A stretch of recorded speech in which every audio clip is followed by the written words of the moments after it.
Crispy, garlicky, smashed potatoes are pretty popular and usually a side dish, but the ones we're making are 100% appetizer worthy. So, is it a side or is it a starter?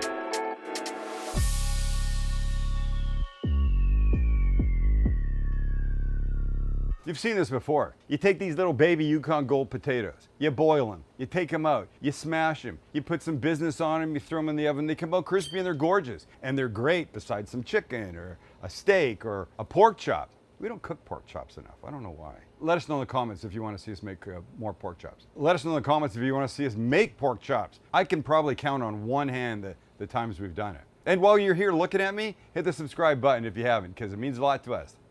Thanks. Don't be part of the 35. Yeah, 35% of you are fully unsubscribed. And that hurts my feelings a little bit. Why wouldn't you want to subscribe? It doesn't cost you anything. It's the right thing to do. Anyway, these things are going to be great. So we're going to make them the fairly normal way so they come out as a side dish. But then, in the end, I'm going to do something that will instantly turn them to an appetizer. And I think that's where they live. Max doesn't know what's coming. He knows we're making these. He doesn't know what the appetizer part is. So you just sit down, relax, have a good time, and here we go. Pot of boiling water, obviously. A big chunk of kosher salt, quick stir, and in go our potatoes. Don't splash yourself. All right, that's probably 15 to 20 minutes till they're mostly fork tender. Then we're back.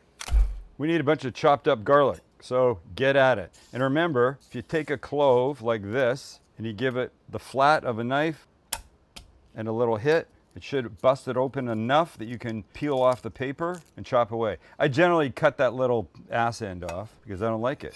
But then you do that, right? So I'm gonna get them all out, chop them up, and they'll be ready to move on.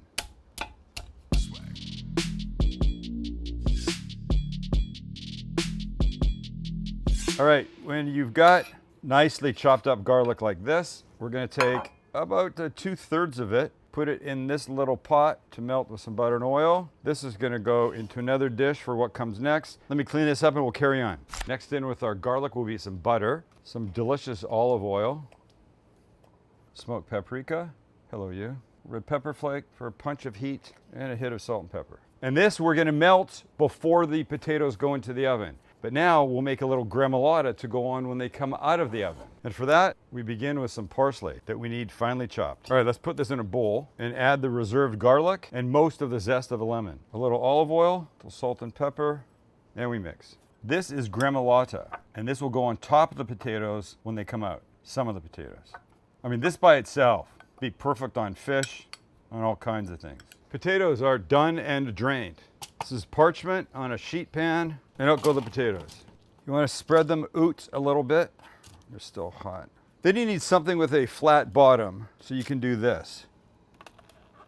Okay, I didn't like the way that happened, so here, watch this. Let's try it with a piece of parchment. Thank you, that's what I was hoping for. Just do that to all of them. Let's get this guy happening in the corner, and clearly they're all not gonna fit. Not gonna lie, that squishing is pretty satisfying. And when that's done, you get the garlic, butter, smoked paprika, olive oil business that you melted. And with a brush, you give everybody a little paint of love. Try and get some garlic on there. Look, there's more garlic coming after, but is it gonna be a bad thing? No. Is it gonna be a good thing? Yes, it is. You ever heard of 40 clove chicken? No. It's a thing. Well, why haven't we made it? Oh, we can make it. We make it tomorrow if you want. Let's make 40. Yes, absolutely. We're making 40 clove chicken tomorrow. You heard it here, ladies and gentlemen. The boys want 40 clove chicken. So we're keeping this recipe to yourself for some reason. We're constantly trying to find gatekeeping it. I just said the word gatekeeping and it instantly made me think of the people on Instagram that go, I've had this recipe that a chef friend gave me years ago, told me not to do anything about it. I've been gatekeeping it, but you know what? I'm gonna share it with you right now. Come on, just forget the charade. Just say, here's a fucking recipe. All this stupid gatekeeping stuff. You know what else makes me crazy? People that start every Instagram food video like this with a bite.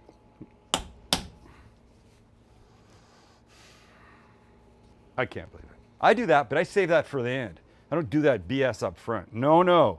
I'm not an upfront BS guy. I'm a rear end BS guy. That's what I am. All right, you're done painting. Everybody's happy. And this recipe will make a, 1.5 pounds of potatoes. Recipe below, by the way. And when they're all beautiful and all painted up super nice, You whisk this off to a 400-degree oven for about 20-25 minutes till crispy and super gorgeous. And after about 25 minutes, look at gorgeousness. Okay, these guys got a little extra crispy, but gotta be honest, I'm not mad at those. Here's how we want to serve the gremolata ones. Just a little gremolata on top.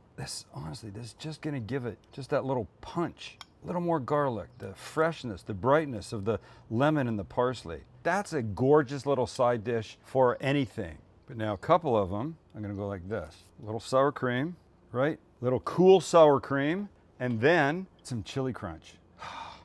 Damn, son, you know how good that's gonna be? You know what this is, Maxie? This is your appetizer version. That's what that is. All right, I'm gonna do 3 more special ones because look what I have. Oh, uh-oh. Uh-oh. I got quail eggs. This is gonna be really fun. We're gonna do little fried quail eggs on top of these. Watch how this happens. They make a special cutter for quail eggs because they're very delicate and cracking them perfectly so the yolk doesn't break isn't easy. You get this little cutter that looks like a cigar cutter, and just the very top you snip off. And there you go. That we're gonna pour out onto the flat top. But let me just get 2 more ready to go. Beautiful. Great. All right, let's fry eggs. First we butter, and then we quail egg. Oh, it's a double. Are you kidding? Is that like twins? We should go to the races right now. That's crazy. Well, I'm sorry the guy broke, but I'm kind of excited that there was a double in there. And of course, just a tiny bit of salt and pepper. I mean, it is an egg. It's a gorgeous egg too. All right, I'm ready to take these guys off. They don't take long, and build them. Here we go. And we go like this. The double, a single. God, those are the sweetest things ever. And another single. But wait, don't stop there. That's only part of the story. Because the way we end these 3 are with a little caviar. Oh, that little salty, fishy bite, gonna be insane. Little green, and a little touch on these guys. These are chives, by the way. All right, there you go. Here's what you got. You got a couple side dish garlic butter smashed potatoes. Then you've got a couple of the gremolata, some with the chili oil and sour cream, and then the little fried quail's egg, caviar, and chives. And those, ladies and gentlemen, will be the shit. Well, look how beautiful. This is what I mean. With these, you can see somebody walking around a party. A prettier tray, I hope, going like this. Appetizer, appetizer. Oh, what are those? Oh, those are garlic butter smashed potatoes with chili crunch and sour cream, with gremolata, or with quail's eggs and caviar. I'm having a quail's egg and caviar one, ladies and gentlemen, as if there was any question. After my 30 days of eggs, the only egg I didn't do was a quail egg. God damn it, now I'm mad. But I'm happy I'm gonna eat this. I don't know that there's any way to do this other than sort of make it into a taco and have like one bite.